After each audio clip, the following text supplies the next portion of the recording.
Step right up, dummies, and listen to the stupidest sports show on earth with Rodney Newpol and Tim Van Stratton. Yeah. Well, hello, dummies, and welcome to another episode. I think this is episode 15 of the stupidest sports show on earth. The problem with being as stupid as we are is we can't count very high. I hope this is 15. That's what I'm going to go with. But anyways, my name is Tim Sweetness Van Stratton. My nickname, definitely not inspired by any 1980s Chicago Bears running backs. With me is Rodney Newpol, who despite still being the primetime expert, has also rebranded into Laughing Out Loud at the New York Jets. Rodney, good evening. How are you?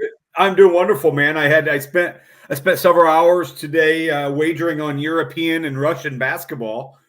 So I had a good day today. I enjoyed the day. Got really productive and followed some Russian basketball today. So doing well, ready to talk some sports, and have a big contest coming up today. So all those eyeballs that are joining us right now on the little top left corner there, it's thank you for joining us. And we'll stay tuned here 10, 15 minutes. We'll get that contest going. The stupidest sports show on earth, to put it lightly, is expanding more and more every single day beyond our wildest dreams. And we're going to have some very, very exciting things coming up in the very near future, including this mystery contest that we're going to be doing in about, I don't know, 7-ish, 8-ish, 10-ish minutes. Kind of just depends. Something like that. Stick around, though. In the meantime, you can follow us and all of our nonsense throughout the week at Stupid Sports Show, no W, on Twitter. Also watch live on YouTube. Make sure to subscribe. We're on everywhere you get your podcasts. We do this show twice a week. We have a lot of fun, and we're just a couple of dummies that like talking sports. Rodney, before we get to what might have been the worst NFL game / most entertaining, ridiculous, and drunk NFL game of the 2024 season, there's a couple things that we want to put on the poll. Is this our first time ever having official poll questions for the Stupidest Sports Show? It is. It's it's an opportunity for your business to sponsor the poll questions as well. There's a little shout out there, but yeah, I got a couple polls that came across today to kind of gauge the temperature of our listeners that I wanted to get across to you. And before we do that, Tim, I just wanted to throw that out there. The Minnesota Wild got an empty net goal, but it was not by Kaprizov. It was not. That's disappointing. That's disappointing. It is disappointing, and I don't think he even had a shot on goal tonight. Anyways, yes. Do we want to get to our poll? Our two polls of the day? Absolutely, we do. First one, I ask America, who wins the World Series? A basic and easy, elementary question here. And we'd love for you to join us if you did not vote, or even if you did on Twitter. You can jump in the comments and send those across if you have. Rodney, I hate to interrupt. Do you know who did score for the Wild, this empty net goal? It was Gustafson, right? Yeah, Philip Gustafson, the goalie. Oh, yeah. I didn't even realize that. Very nice. The Minnesota Wild goalie scored. He had more shots on goal and a goal instead of Kirill Kaprizov. Just do they put odds on that? No way. No way. In case I'm sorry to interrupt. In case you're wondering, Rodney and I have several NHL bets that we have running right now. One of them was Kaprizov to score a goal. We liked his odds on FanDuel today. He did not score. He had a couple assists, but at least the goalie found. All right. I'm sorry. Please continue. So the first question is, who's going to win the World Series? Yep, pretty easy one. 33% of our pollsters, our voters, voted for the New York Yankees. No surprise there. 25% went to the Dodgers. The other 25% went to the Mets. And a final 17% went to the Guardians. So it sounds like our listeners like the New York Yankees. Listeners that are listening tonight, who do you like in the World Series? As the Yankees are leading the Guardians 1-0 in the series and 4-2 in tonight's game, have a chance to go up 2-0. The other one is interesting to me. I asked the listeners, the followers, if you could watch one game and one game only. One game and one game only. And I'm actually surprised that this number is as high as it is, because I really thought in this football world, the numbers would be a little bit closer. But I asked if you could watch one game, the Yankees-Dodgers World Series Game 7, very well could be happening here in a couple weeks. Or the Jaguars at Patriots. What would you watch? 22% of you would like to watch the Jaguars Patriots. 22%. 22% are sick individuals. 78% would watch the World Series Game 7. Right. So there's a couple issues with that second question that I have. So, okay. The obvious answer is Game 7 of the World Series, even if you are not a big baseball fan. That's the obvious answer. Now, there's a couple different ways I would have worded it. What game between Game 7 of the Yankees-Dodgers World Series or Week 7 NFL Patriots-Jaguars will have more television viewers? I think that could be a debate because, they always release the top 100 television broadcasts of the year, and 98% of them are NFL or college football. So that could be a thing, but I would be interested, Rodney, to see, you asked that same question. It's Yankees, Dodgers, or Chiefs, 49ers. Ooh. Game of the week, 325. Then I think it's a discussion. I think it's a discussion, and I think it's probably Chiefs 49ers. It's a lot closer. It's not 4 out of 5 people that are going with the World Series. I will tell you that much. No, it's not. I would still say if I had to choose one just because of the stakes and the implications, I would go with the World Series. But that said, it would be probably 60-40, I think. It appears that Matt, thank you for listening tonight, Matt. It appears Matt does not like the Yankees or the Dodgers and would be watching Game 7, so maybe he could see them both losing. It would be interesting. No, okay. All right. Can we all just be real for a second? There aren't people who seriously are like, oh God, I'm praying that the Guardians make it to the World Series. It would be so awesome if the Guardians made it and not the Yankees. Like, you can't be serious, right? Like, I know we're supposed to hate the Yankees, and I don't really like the Yankees either, right? But I wouldn't say I loathe them or despise them. But can we say that if Cleveland makes it to the World Series, that we're going to be so excited about the Fall Classic this year? Or is it just going to end up being like last year with the Rangers and the Diamondbacks, where baseball obsessed people were like, oh, there's so much talent, but then the rest of America was like, no. Yeah, not for me. It's the whole thing with the NCAA tournament where we all love Cinderella stories, and believe me, I love all of the upsets of that opening weekend. But if the Final Four was, I mean, take your pick here: Wichita State and VCU and UNLV and I don't even know who else. Like, if that's your Final Four, it's just like I miss Duke, like I miss Kentucky. Right. Like, it's the same thing. And we have to realize if the Yankees get in, we are guaranteed a great storyline. We're getting Yankees Dodgers, which is amazing, or we're getting another Subway Series, which it's focused on New York, but it's great storylines. It's great theater. It's exciting to see Lindor up against Judge. It's two huge teams going at it from the same city. It would be incredible. Yeah. No, you don't have it with Cleveland. Like, you don't. Yeah, I'm with you. I can't imagine there's too many people outside of Cleveland that are really, really rooting for the Guardians to win that series. And like we've talked about this before, outside of like Jose Ramirez, like who are we rooting for there in Cleveland? Like what household names, what baseball names? But here's the thing. If you put this on the poll, if you said, who are you rooting for in the ALCS, Yankees or Guardians? Most people would say Guardians because if you're not a Yankee fan, you're supposed to hate the Yankees. But those people are all frauds because if the Guardians advance, you're not going to want to see the rest of their journey. It's the same thing if the Tigers ended up going to the World Series instead. We would want no part of that journey. We would be like, oh, yes, it's amazing. They took down the big bad Yankees, and then we would just punt on it because we're not interested in it. Good point. Good point. But, I thought that was it. I thought both those poll questions were a little interesting. Football rules. And I think your question is even more interesting. Chiefs 49ers in a Week 7 game over World Series game. Yeah, the game that's coming up, is it Game of the Week or is it CBS? I don't even know which one. I know it's like 325 slot though on Fox. So it's America's Game of the Week.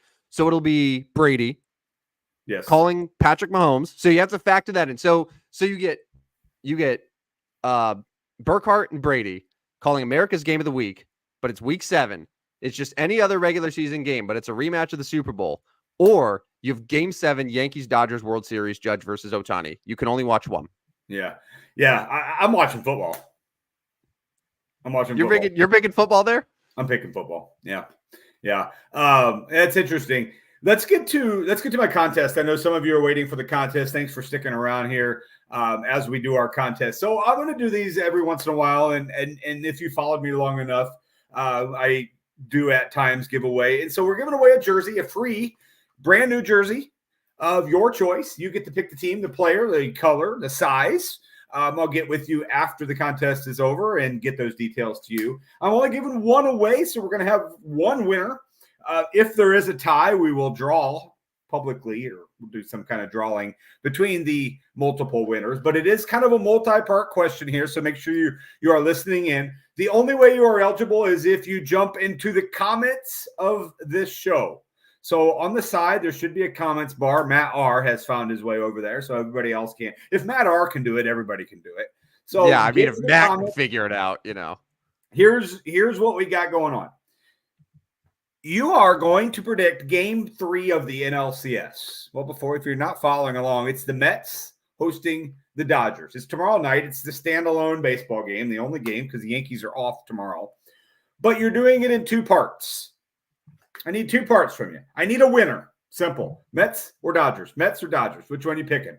And then I need a number. But that number is going to be hits plus runs plus errors. So, for example, if the Mets score 7 runs on 9 hits and commit 3 errors, that's 19 right there. Now you're adding the Dodgers. Dodgers score 6 runs on 10 hits and 3 errors.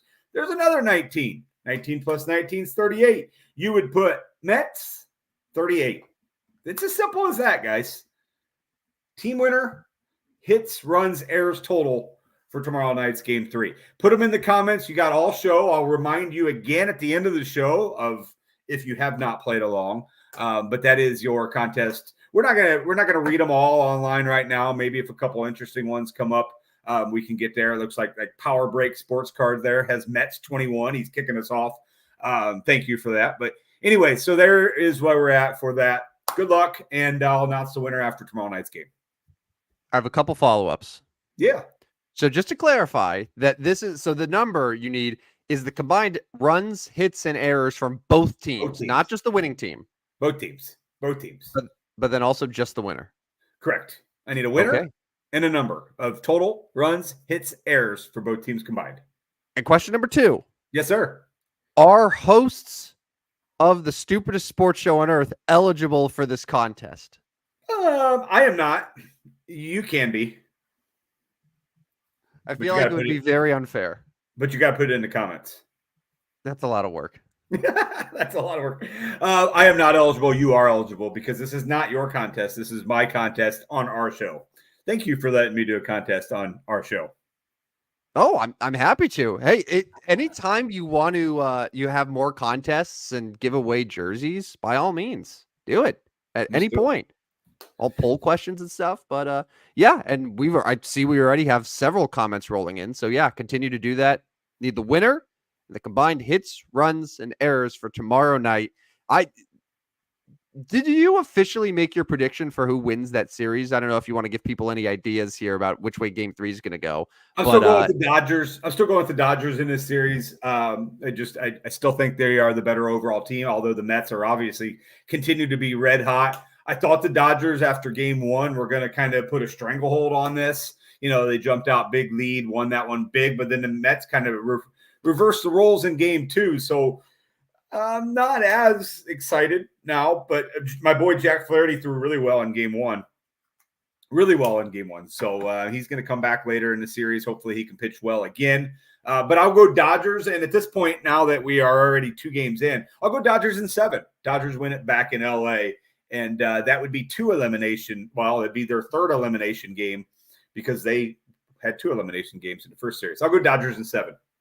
I said before the Dodgers-Padres series ended that whoever comes out of that series would lose to the Mets. I will stay with it. The Mets are the team of destiny until they get to the World Series and lose to the Yankees. But do you want to hear just the most insane random stat that I saw today about the Mets? What's that? So, and this might be where people should draw the line in terms of like recording information in history, because at some point you're going to find just a ridiculous stat to justify any sort of argument. But I found this today, Rodney. Every team in Major League Baseball history who was shut out and lost by 9 or more runs in game 1 of their playoff series has gone on to win their series. Really? That is wild and like so irrelevant, but so yes, it's happened. It's happened 5 times. 5 times the team shut out and lost by 9 or more runs in the series opener. All 5 times that team ended up winning the series. So the Mets are trying to become the 6th. Again, it should not make any sort of difference in terms of the Mets. What the 1912 Cleveland Spiders did in their playoff series. But it's interesting.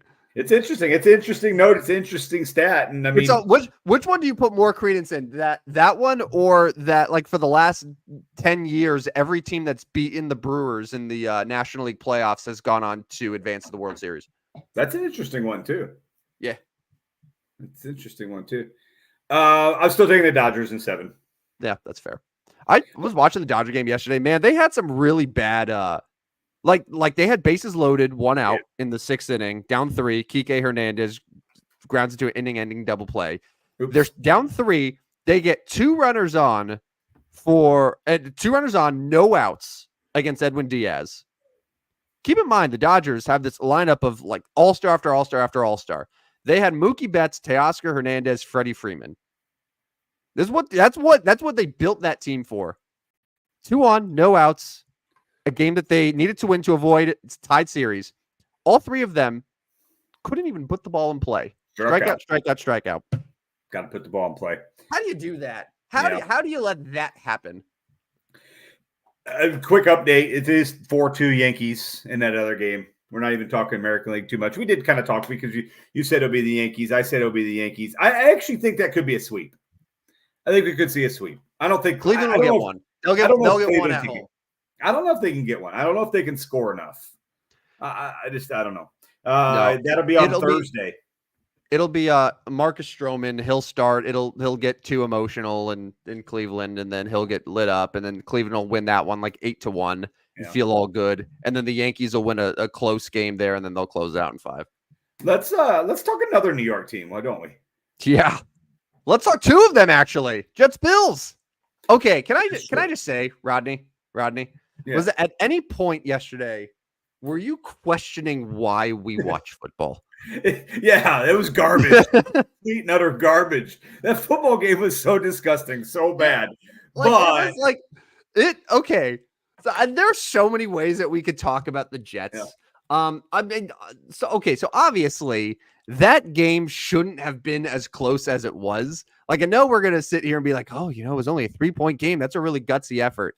You forget that Buffalo missed a field goal, missed an extra point, and the Jets also got one of their touchdowns from a end of the half Hail Mary. That's an 11-point swing right there. Yeah. So 11-point swing. So the Bills win this game by 2 touchdowns. Yeah. And there's a lot of national pundits that are actually saying that was a very winnable game for the Jets. And I guess in the end it was, because they had the ball late with the chance to go ahead. And I just I'm going to throw Mike Williams under the bus here. He's bad. Like Aaron Rodgers did today. Yeah, exactly. Like, that's so Aaron Rodgers. Like, he's the reason, quote unquote, for this interception. And then like the next day, okay, I'm replacing you. We're going to go with a new guy, receiver. Like, Mike Williams is bad, but Aaron Rodgers has Aaron Rodgers ever taken fault for his poor play in a game? Not very often. And then are we even going to talk about officials? Because, like, what 22 penalties yesterday. What kind of flow were we going to get into last night? And those roughing the passer calls were absolutely garbage. Well, okay. Well, Rodgers, to his credit, said that they were bad. He's like, yeah, the roughing the passer on me was not roughing the passer, which it was. That one in particular might have been that extended the drive that the Jets ended up getting points on. Yeah. That roughing the passer was AJ Espinoza. I apologize if I'm getting the name wrong there. Yeah. That call might have been the worst roughing the passer call that I've ever seen. And we've Ever. seen bad ones over the last several years, but Ever. that one might be the worst. I can confidently say that. Yeah, it was 22 total penalties. What's 110 plus 94? That's 204. Yes, sir. So over 2 football fields worth of penalty yards. It felt like after every meaningful play there was a penalty. Oh, yeah. I mean, at this point in the NFL, if you see a long pass or run that goes for a touchdown, like you're holding your breath because you're like, is there a flag? Is there a flag? Is there a flag? And it's illegal. It's a legal shift. It's a legal formation. It's a hold. It's roughing the passer. It's a defensive pass interference. It's a hold on the other side of the field, though, too. Like it's a hold that had nothing to do with the play. Absolutely zero to do with the play. And like, come on, let's be honest. You could call a hold in nearly every play in the NFL. Right. I was going to read Ryan's text here on the bottom here. Pat McAfee needed to offer another $110K and let kickers try again. Yeah. Greg Zuerlein, Tyler Bass, neither one had a great effort. Four total missed kicks, if I counted correctly, 3 field goals, and then the extra point. Yeah. It was just brutal. Just a really brutal football game that felt like the flow was just not there. It dragged on. It was ugly. But like, of course, we're going to find out the television viewers. It was the highest rated Monday Night Football game of the last 10 years, I'm sure. Yeah. And now that's just how it goes. And now we get the Jets again on primetime. But before we do that, can I send you some breaking news? Yes. Aaron Judge, 2-run homer. It is now 6-2 Yankees. All right. Yankees minus 1.5, looking better by the pitch. Yankees minus 1.5, looking better. But anyways, so we get Jets back on primetime Sunday night. And now they're going to take on Russell Wilson. And that's another situation. I know we're kind of getting off the Jets here, but I'm not sure Mike Tomlin's making the right move here. We're really going to go back with the Russell Wilson experiment after. I mean, Justin Fields hasn't been that bad. No, he's been good, and they've been winning games. Yeah, I'm not so sure we're making the right move here, Pittsburgh, but I guess we'll find out Sunday night. So I have a galaxy brain theory here as to why he's doing this. Okay. I think that there might still be some level of doubt that Justin Fields is a better option right now than Russell Wilson. Keep in mind, Russell Wilson was unequivocally the starting quarterback all throughout the summer, all throughout camp, was in line to start, and only because of his injury was then Justin Fields inserted into the starting lineup. Now, Justin Fields has done a decent job, and they're 4-2 right now, but Mike Tomlin always envisioned Russell Wilson being the starter of this football team. Now, I say that because he's in a very interesting situation. They're going against a team that's in turmoil. They're in a primetime spot. And perhaps this is a scenario where it's a win-win for him. If he puts in Russell Wilson and Russell Wilson brings the offense to a whole new level, because like honestly, the Steelers offense, it's been fine, but like the team is still the winning games from their defense. Like that's still the case here. If Russell Wilson goes and balls out, Tomlin looks like a genius. They're like, oh man, he killed it. If Russell Wilson stinks, well, then they could say, we gave Russ an opportunity and, Justin's better for us right now. So it kind of erases the people that might be saying, maybe Russell Wilson might be better here. And then it allows them to confidently start Justin Fields indefinitely. So if that makes sense, like I think he comes out of this ahead either way. It's risky. It's risky, but that's what I'm saying. At 4-2, is this really an opportunity? Is this really a good time to just be flirting with? Could be disaster. I mean, maybe, it could be disaster. But also, here's what I've learned: Mike Tomlin is the exact wrong coach to ever doubt or question. Yeah. Oh yeah. Because I've been saying that Steelers team is terrible for the last 5 years. And every single year they're 9+ wins and in the playoff mix. So who's to say that Tomlin's really screwing the pooch here? Like seems like he's got a situation that's like he knows exactly what he's doing. We just have to figure out sort of what way it's going to go. We're going to get back-to-back primetime Steelers games with the Jets on Sunday night and the Giants on the following Monday night. So we're going to get a double dose of Russell Wilson in primetime. before their bye week. So, I mean, I guess I get it. Like, okay, Russell Wilson, you get 2 chances here. You get the Jets and the Giants, and neither the Jets or Giants are world beaters. We obviously know that.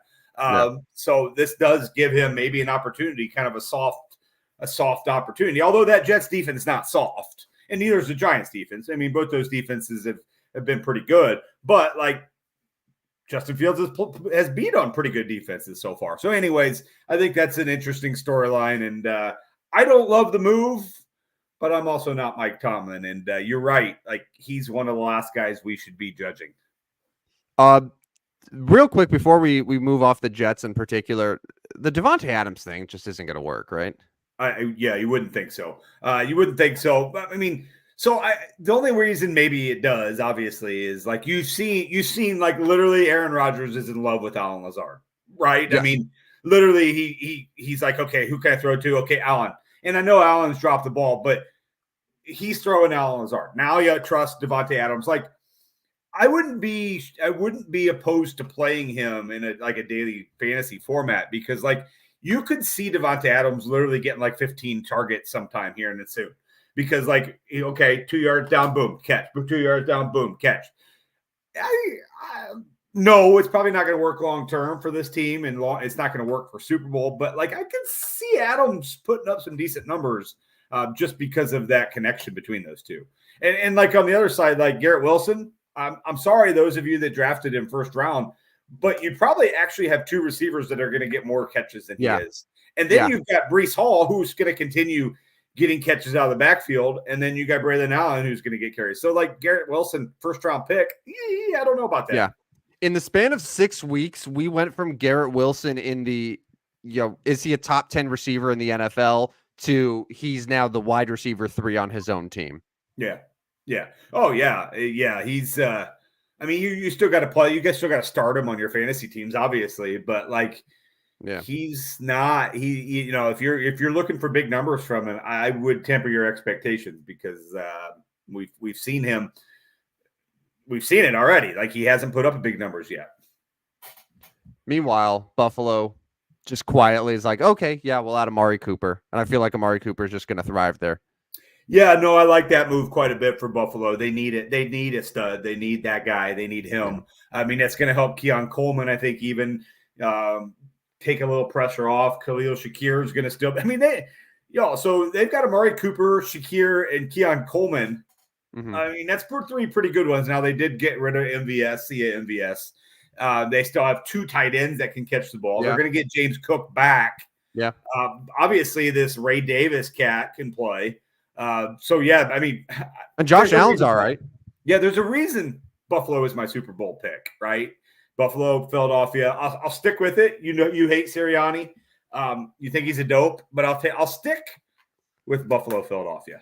Maybe feel like his face makes it very obvious that he's a dope. All right. We said that this was the second best weekend of the or second best sports weekend of 2024. Did it live up to the hype between Saturday's college football and Sunday's NFL? I mean, the college games. Oregon, Ohio State was awesome. Yep. Red River rivalry was kind of a bust because Oklahoma decided, hey, let's just not play football. Let's just be bad. Start this freshman quarterback totally out of his element, and Texas just rolled him. And then NFL yesterday. I'm trying to think of like some of the best games. We had the Buccaneers drop a 50 burger. Yeah. It seemed like there were a lot of blowouts on Sunday for the NFL. Didn't it feel like that? Yeah, I mean, going back to college real quick, I would say it wasn't the greatest. If you've got Purdue, Illinois as one of the top 5 games of the weekend, I mean, when it was 50-49 overtime game, and much of that had to do with Illinois' inability to close out a game. But like some of the other games were kind of dull. I mean, although Tennessee in overtime over Florida, but that never should have been there. LSU beating Ole Miss. So yeah, I mean, it was a LSU winning despite not leading for a single second of that game until the very end. Now, NFL weekend, I mean, we're not surprised one bit the Bears rolled the Jaguars. Not surprised. Tampa Bay putting up 50 is a surprise, but them beating a beat-up New Orleans team, not a surprise. Packers beating Arizona, not a surprise. Oh, What was here's one. Here's a surprise. oh Maybe it's not a surprise that Detroit won, but 9 points? did we think 47-9 or whatever the score was? Like, And yeah, I mean, how bad do the Cowboys have to get for Mike McCarthy to lose his job? okay, there was a time, Rodney, not too long ago, where we said, man, the Cowboys might be the best home team in the NFL. They went a whole year unbeaten at home. The next year they were had one loss at home. And now if you go back to last year's playoff game, destroyed by Green Bay in the wild card round. And then this year it was I'm trying to recall in my head. There was Baltimore who destroyed them. Yep. Obviously Detroit here. There's one more. Who's the other team that killed him at Yeah, I mean they've struggled all three. They're 0-3 there at home, and like not just 0-3, like they're getting killed from the jump. Yeah, it was New Orleans. New Orleans week 2. 44-19. Yeah. 28-25, competitive game, but still a loss at home. But that was a blowout, and then the Cowboys just made a charge in the fourth quarter there. And then 47-9 against the Lions. Now they don't play at home again until November 10th, which my buddy old Nick Sirianni comes to town in that one for the Eagles. And then they got the Texans right after the battle of the Lone Star State there. So so that's another poll question. Will the Cowboys start at 0-5 at home? I'm looking at their home schedule in general, Rodney. So Eagles, Texans, and then they got the Giants Thanksgiving. Then they host the Bengals. Then their final 2 home games, the Buccaneers, and then week 18, the maybe division champion Washington Commanders. There's a chance here that they have one home win, and it's against the Giants on Thanksgiving, because we know the Cowboys are going to win that game. But that would be totally insane. And it feels plausible that could happen. Yeah, 1-7 or 1-8 at home. Yeah, that's miserable. And I guess that's my question.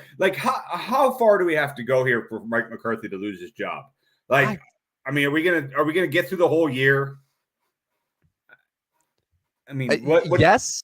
I think it would be the whole year, unless they just lose another 3 in a row here and it just gets that bad. But I don't know what they're seeing in Mike McCarthy. They've given him a roster that we agree is pretty good. They got good players. They just gave Dak Prescott a NFL leading contract. They've invested in guys they expect to contend for a Super Bowl, and right now they look like the 3rd best team in the division at best. Right. That's not going to cut it. It's not going to cut it. It's not going to cut it to show up at home, a place where you were previously dominant, and not just lose. You're getting killed. You are out of the game at halftime in 4 straight home games now. And can I just bring this up? I think it's so hilarious that they could not figure out how to keep sun out of the players' eyes in Arlington there at 5 They have curtains. They have curtains. They just choose not to use them for the football games. That's what's remarkable to me. It's not okay, so you know how Miami, the way that they have Hard Rock Stadium, it's built in a way so that Florida sun shines on the opposing sidelines. So it affects the visitors more so than it affects the Dolphins. You're kind of using the stadium to your advantage. The Cowboys built this, and they didn't think, it's also going to affect our players, having the sun blasting them in the face. And it just it's so comical to me. Yeah. Yeah. They built this $1 trillion facility and they can't figure that out. It's so funny and so Cowboys. And I mean, that's a franchise that is pretty down bad right now. And I mean, it's not going to get any better, obviously, with Jerry there, with Mike McCarthy. We've found that Mike McCarthy is not that guy. He's not the right choice. And I don't know, if you're somebody like Belichick or Vrabel, you're not taking that job, right? You're not taking that job with hamstring by Dak's contract and Jerry Jones being your boss. I don't think you're taking that job. Yeah, I mean, I don't know if Vrabel does. I'm starting to come around a little bit on Belichick. I've people have said that apparently he has a pretty good relationship with Jerry. And with Bill, I think the main drawing point is that he is so close to Landry in the all-time wins record. Maybe he doesn't necessarily win another Super Bowl to match Brady in Dallas, but what he does do is he gets himself a playoff caliber team that is going to win, in theory, enough games over the next couple of years to where he can get that win record, as opposed to if he was going to, let's say, Jacksonville, a team that might need to be hitting a reset button here pretty soon, and you have to labor through multiple years before you're able to contend for that wins thing. That is what I could see Bill kind of considering going in. But you're right. Like, if you have Jerry Jones just coming down from his press box and just staring at you and going on radio interviews, and you never know what he's going to say, like, it's a lot. And for a veteran coach and a well-respected coach, he'd be like, I don't need this bullshit. Like, screw that. So I get it. Yeah, no, and then on the same token here, obviously the Jets are going to be looking for a head coach at the end of the year. I mean, I think it's been on record that Belichick's not going to the Jets. No. And like, he had comments yesterday during the Manning cast that kind of alluded to, like, you know what I'm talking about? Yeah, about Woody Johnson, and just that's not happening. And I don't think like somebody like Vrabel's going to want to go there as well. Like, so you're still going to have to be under the leadership of Aaron Rodgers. Like, Aaron Rodgers is in charge there. So if you're going there, you're going to have to deal with Aaron Rodgers, and then you got Woody there. So, I mean, they're both in a spot. They're going to have to probably overpay for somebody like the Lions, Ben Johnson or somebody there for the Jets, which could be a good choice, but a first-year head coach. Yeah. And also just Jets. Like, Jets. It's still the Jets. Hard. Yeah. Man, Ben Johnson, I like watching the Lions. The Lions definitely have the most fun, exciting playbook in the NFL right now, right? Like, some of the plays that they break out are awesome. Yeah, no, I mean, they're fun to watch, and they, I mean, that's probably the reason that they are probably truly the NFC favorite. I know Minnesota's a bit ahead of them, and San Francisco beat them last year, but like, I mean, push comes to shove, who's going to beat Detroit? It's going to be interesting, but we can discuss that as we get closer to the playoffs. But yeah, Detroit looks very good. All right, Rodney. 6 weeks of the NFL season are in the books. That, for all of you math people, nerds out there, we're at the 1/3 mark of the NFL campaign. 1/3. So, in honor of being a third of the way through the season, I have a few guarantees for you. I guarantee it. Ah, that is so clever, Tim. That is so clever. Thank you. Thank you. A reminder that you could sponsor the show. You could pay us money to sponsor things like this segment called I Guarantee It. Now, I can't say guarantees are going to be a very common occurrence, because the whole reason that these are guarantees, it's because we are 1/3 of the way through the season. But I have, fittingly, 3 guarantees where through 6 weeks, I'm going to say I've seen enough. This is going to happen. Take it to the bank. Or, Rodney, you can. You're supposed to fill in the blank here. You can guarantee it. Guarantee it. There he is. Because my head was spinning here. I was like, Tim, somebody's paying attention. You were talking about sponsorships here. I was like, guarantee it. Brought to you by Penn Station East Coast Subs. Yeah. Then you're supposed to say, that's good. That was good. So yeah, I have 3 guarantees for you. All right. Number 1, the Atlanta Falcons will win the NFC South. You don't have to think about it. You don't have to debate, is Tampa Bay going to do it? Because I tell you right now, it's done. It's over. The Falcons, who you and I both picked to win the division, will win the division. And I'm gonna tell you, Rodney. So the Falcons have been thrown a gauntlet through the first 6 weeks of the season, not counting Tampa Bay, or not counting Carolina this last week per se, but they opened the year: Pittsburgh, Philadelphia, Kansas City, New Orleans, Tampa Bay. That Tampa Bay one in particular is very, very important because they beat Tampa Bay in that thrilling Thursday night game. They've gotten a lot of their tough games out of the way, but also, by the way, they play Tampa Bay again here in a couple weeks. Yeah, also get them out of the way. So you don't have to worry about them later on in the season. Yeah. The schedule lightens up as the year gets on. They got the Broncos a little bit later. They got This is how they end the year. They got the They got the Raiders. They got the Giants. They got the Commanders, which could be tough. And then the Panthers at home, potentially to win the division. This Falcons team, Kirk Cousins has found his stride. The offense looks great. Bijan Robinson is finally being used in the offense. Drake London has 4 or 5 touchdowns already on the year, looking like a true number 1 receiver. This Falcons team is finding their stride. They've competed against some of the best teams in the NFL, nearly beat the defending champion Kansas City Chiefs. Tampa Bay, to me, the only issue I have with Tampa Bay is they just feel too inconsistent. I feel like they don't have the I don't trust them over the course of a full season to pull off as many of the wins that they need to pull off. And also, I think Kirk Cousins, if I had to choose Kirk Cousins or Baker Mayfield, I'm still taking Kirk. So give me the Falcons. Yeah, but Baker's got that moxie, man. I mean, no, listen. I love Baker. I think he's doing a great job. He does have that moxie. But also, he had a chance to put out a statement against Atlanta Thursday night. Couldn't do it. Meanwhile, Kirk had 500 yards, 4 touchdowns, and a win. Yeah, I mean, I don't know.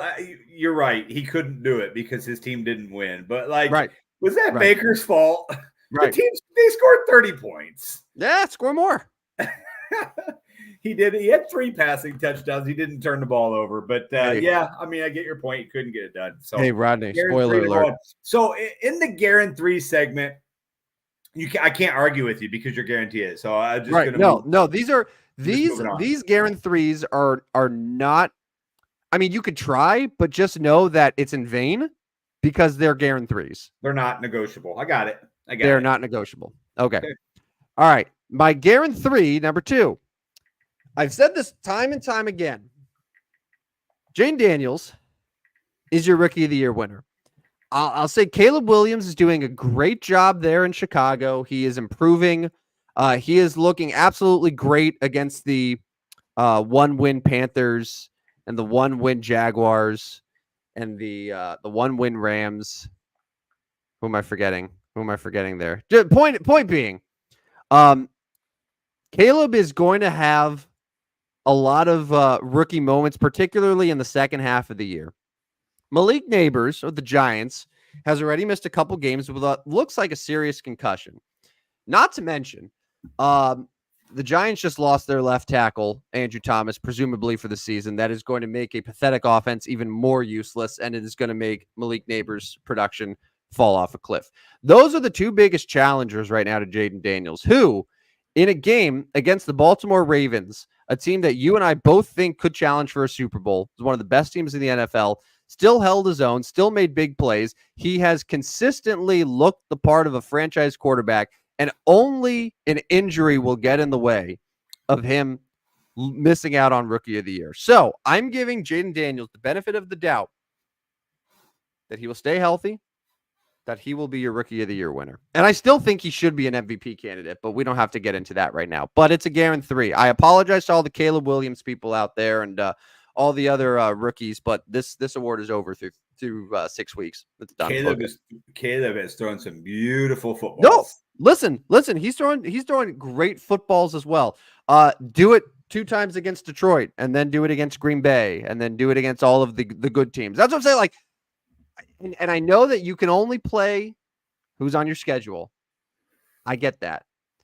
I just want to see Caleb Williams look the part against some better teams, kind of like what Jaden Daniels is doing. Well, here's the deal. He's out-dueling Joe Burrow. He's going toe-to-toe with Lamar Jackson. Like, the guy's looked incredible, and that offense is reignited. Week 8, they get to face off against each other. Okay, well, that'll be fun. It'll be fun. I mean, it's not going to be for Rookie of the Year, though, because it's already wrapped up, per my Guaranteed 3. What's the third one? Okay. So I could have gone really bold and said that the Bengals will make the playoffs. I don't feel comfortable enough to make that a Guaranteed 3, but I will Guaranteed 3 that the Bengals will, despite starting the year 1-4, end up finishing above 500. Sunday night, was, a game that the offense wasn't at its best, because I honestly think it was more the Giants' defense was very good as opposed to the Bengals' offense being bad. And they just needed the plays that they needed to make. That said, and it goes back to one of the reasons that I like the Bengals early on. They play a last place schedule. They got Cleveland twice still on their schedule. They have Tennessee. They have the Raiders. They have the Broncos. They got Dallas on a Monday night game in Dallas, which I think that's a game that Cincinnati wins late in the year. They will eventually climb back. I mean, honestly, Rodney, you talk about their next 3 games here: Cleveland, Philadelphia, Vegas. There's a chance they could be over 500 3 weeks from now. So I think when it's all said and done, even if it's just 9 wins, even if it's just 9-8 and they miss the playoffs, it's a disappointing season, and they can go back and they say, well, we shouldn't have lost to the Patriots and we shouldn't have been as bad as we were to start the year. But they're not that bad of a team. Like, they're still a good team, and eventually their record is going to reflect that. And you can guarantee that the Bengals, despite being miserable to start the year, will win 9+ games. Can I just say something real quick? Yeah. God bless Chase Brown. Yeah. No, listen, I was stunned that he didn't get the first down and slide, which a lot of people say you should do, but he just kept going. He had no second thoughts about, like, oh, I'm just going to run to the end zone. Oh, yeah. Oh, yeah. Oh, I know. If that's Patrick Mahomes, I've seen it. He goes down to 2-yard line and then does a little dance and kneels the next 3 balls, loses 6 yards, and says, good night. Yeah. But Chase Brown said, boop, I'm covering. He covered. Thank you, Chase Brown. And I know you want to hear it because that's against your New York Giants, but thank you, Chase Brown. You know what else I like about the Bengals, too? It's not just the Jamar Chase show. T. Higgins, since he came back, is actually getting more targets than Jamar Chase is. Yeah, and Yoshivas is a decent receiver. He really is. Oh, yeah. They've got a couple guys in the tight end spot that can play. A couple running backs there. Their defense stinks, but it's getting better, and I can't argue with this one. So there you go. I'd like to see the defense perform well against not Daniel Jones in prime time, since that seems to be the elixir for any ailing defense. But my guarantee, the Bengals will finish above 500. I kept it at 3. I didn't want to get too bold with my guarantees, even though we all know that these are going to happen. So a recap of all my guarantees for those who are just tuning in. And you can take these to the bank. They're done. You don't even have to watch the final 12 weeks or so of the season. The Falcons are your NFC South champions. Jaden Daniels is your rookie of the year. And the Bengals will not have a losing record. In fact, they will have a winning record. I guarantee it. Thank you. Let's get to some best bets for betting results. So you had your best week of the year. Congratulations to you. But you were a little snake bitten on your final game. We'll get to that here in just a second. Yeah. This is the segment where we just recap our picks. I always go with 2 college, 2 NFL. My college was very poor. Cam Rising. I was so excited about Cam Rising coming back. He looked awful. The guy couldn't move. I was begging for them to put their reserve quarterback in, and then he was terrible as well. Utah, a bunch of frauds. They lost that game. They did not just cover. They lost straight up to Arizona State. And like the 18-year-old head coach from Arizona State. Congratulations, Sun Devils. I started 0-1. Rodney? Red River. What did I say on Friday? Yeah, easy. I said, sorry about it, Oklahoma. I know, those neutral field games, the Red River rivalry, you never know what to expect. But Texas is just an overwhelmingly better team than Oklahoma is at this point in time. Quinn Ewers was going to be back. And at no point did this game reflect a real rivalry. It was very one-sided from the jump. What did the final score even end up being? It was like bad. Yeah. Let's put it this way. The over-under in this game was around 40. I think it was 47.5 or 48.5. Texas put up 34 and the under hit. Yeah. I even got to the point where this game was like a 17-point game and the live line was like 21 or something. And I just went ahead and said Texas. They're just going to pour it on. It was 34-3. Oklahoma scored a field goal in the first quarter. This is one of the worst Oklahoma teams of all time. They are pathetic. Now they are 4-2. I get it, but still not very good. But it's also a very good Texas team. College football 4-2 and NFL 4-2 mean very, very different things depending on who the team is. Yeah, because so listen to Oklahoma's remaining schedule. South Carolina, who just almost beat Alabama, I'll get to that in a second. At Ole Miss, probably a loss. Now they got Maine in there to start November. Congratulations on playing Maine. But then they finish with at Missouri, with Alabama, at LSU. Like literally, Oklahoma could finish 6-6. There's a very and actually there's a possibility Oklahoma could finish 5-7 and not make a bowl game. Anyways, best bets for betting number 2. Alabama didn't cover, and we're going to move on to your game. Oh, okay, good. Well, for the audio only audience, yeah, I had Texas by 2 touchdowns, covered easily. Rodney had Alabama by over 3 touchdowns. 2-point game. I don't even know. Yeah. This is fun. I like when I'm on the winning side of these best bets for betting here. The Buccaneers were a 3.5-point favorite on the Saints. I will tell you that seeing them blow a 17-0 lead in the first half was a little bit triggering. But then watching them hold New Orleans to all of 3 points in the second half and drop the 50 burger did feel pretty nice. Tampa Bay Bucks were a 3.5-point favorite, easily covering at New Orleans. Baker, you rock. Too bad you're not going to win the division. You're going to hold him to that, aren't you? It's Guaranteed 3. I mean, I don't know what to tell you, man. I don't make the rules. I love this next one for both of us because we loved it, and all of our area listeners love this one as well. Like, okay, so this one says Bears -1. By the time Sunday morning hit, and you text first, but I probably saw it before you because I was literally up in the 5 o'clock hour that morning.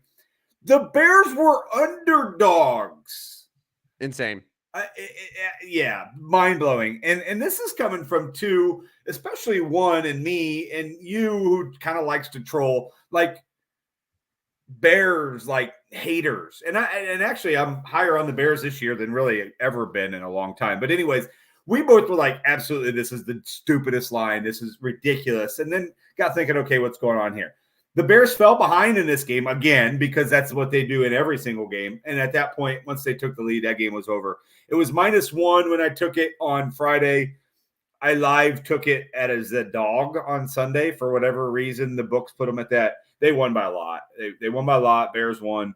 Doug Peterson's going to have a hard time getting back from London if they lose the Patriots. Doug Peterson. Yeah, Doug Peterson. Yeah, Doug Peterson. Yeah. Yeah. You know more about like line movement and the reasons for it than I do.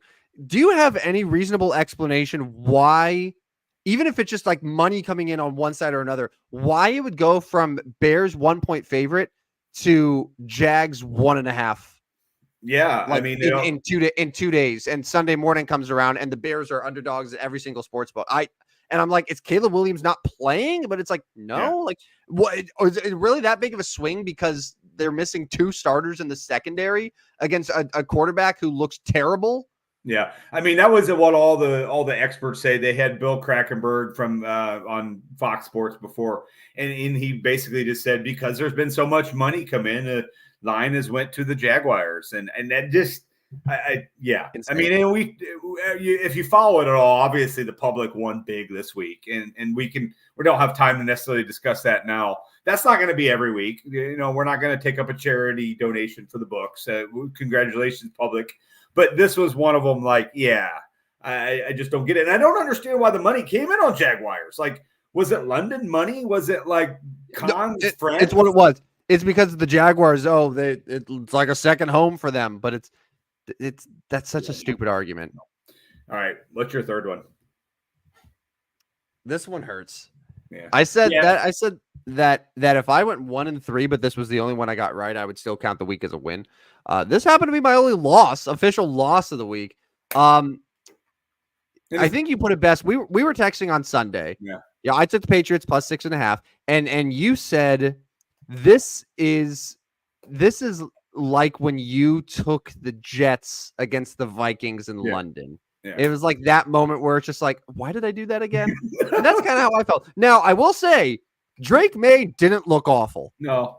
Didn't look awful. And the Patriots didn't totally roll over in the second half, but it was just they were just outmatched by the Texans, and a couple turnovers early on just gave the Texans great field goal position or a great scoring position. They took advantage of it, and that was that. And the game was pretty out of reach for 99% of it. So it is what it is. We move on. But I was impressed by Drake May. He had some really nice plays. Ended up 3 touchdowns, right? Yeah. I mean, Demario Douglas was kind of his guy. So something to watch there. My fourth one, I picked up a win. So I finished 2-2 on the week. Another primetime game. You were so mad at me for this one. You, in fact, thought about blocking me.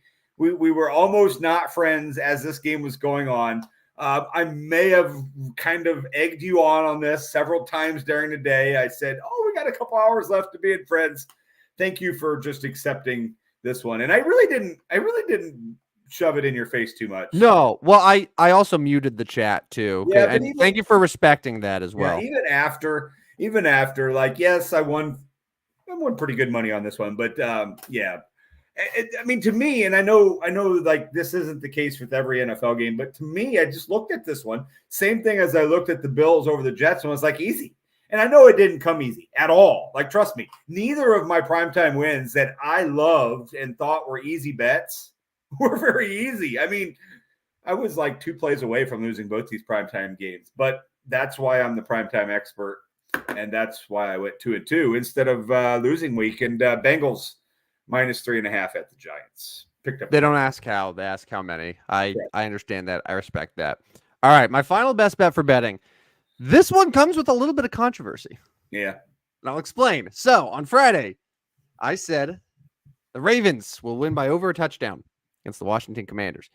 Now, obviously, the Ravens won by exactly 7 points, resulting in a push for our best bets for betting. However, on Sunday, when I actually did make this bet, the Ravens were a 6.5 point favorite.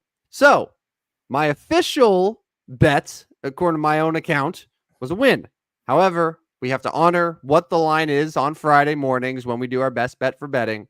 Baltimore was 7 points, thus ending in a push. Disappointing, but I mean, listen, I thought though, and maybe I'm kind of hurting myself here by saying this. I thought the Ravens, this was going to be kind of Jane Daniels' welcome to the NFL moment, and the Ravens were going to roll here by double digits. That didn't happen. Washington really held their own throughout, and one of the reasons why my guarantee 3 is that he is going to be your rookie of the year because of performances like that. But no, so credit to Washington, but Baltimore's good. They're really good. That 0-2 start was a total fluke. They're going to be all right. So that puts me at 14-12-1 now on the season. And do you want to? It's better. Yeah, we're improving. For those of you that can't see, Tim is 9-17-1. I mean, you don't have to say it.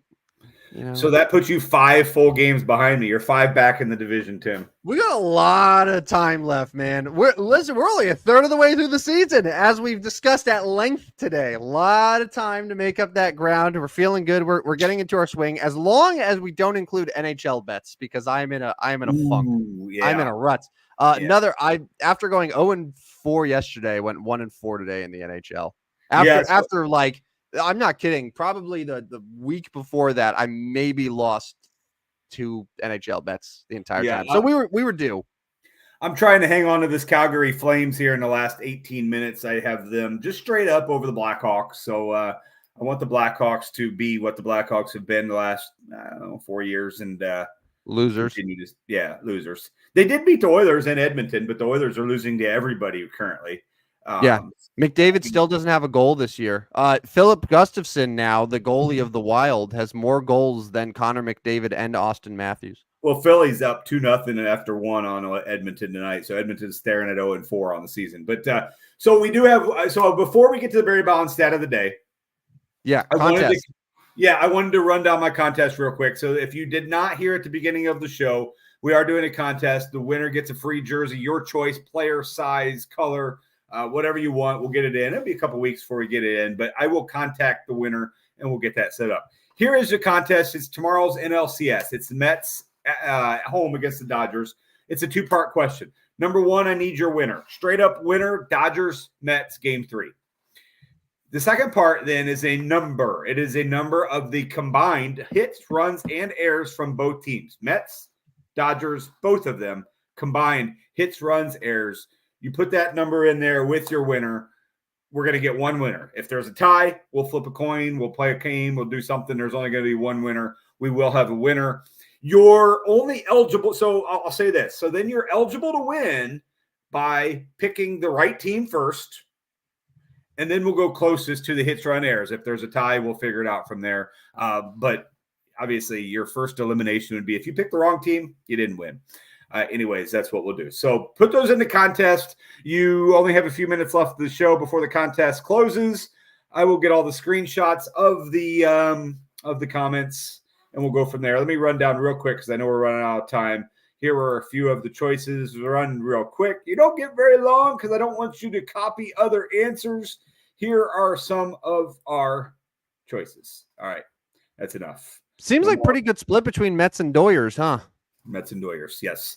Barry Bonds stat of the day. This is also a very sponsorable segment of the show. In fact, it can be very sponsorable when it goes to the Shohei Ohtani stat of the day here coming up soon. Oh, so we are officially gonna rebrand here in the next few weeks. Eventually, we're gonna have to. Barry Bonds.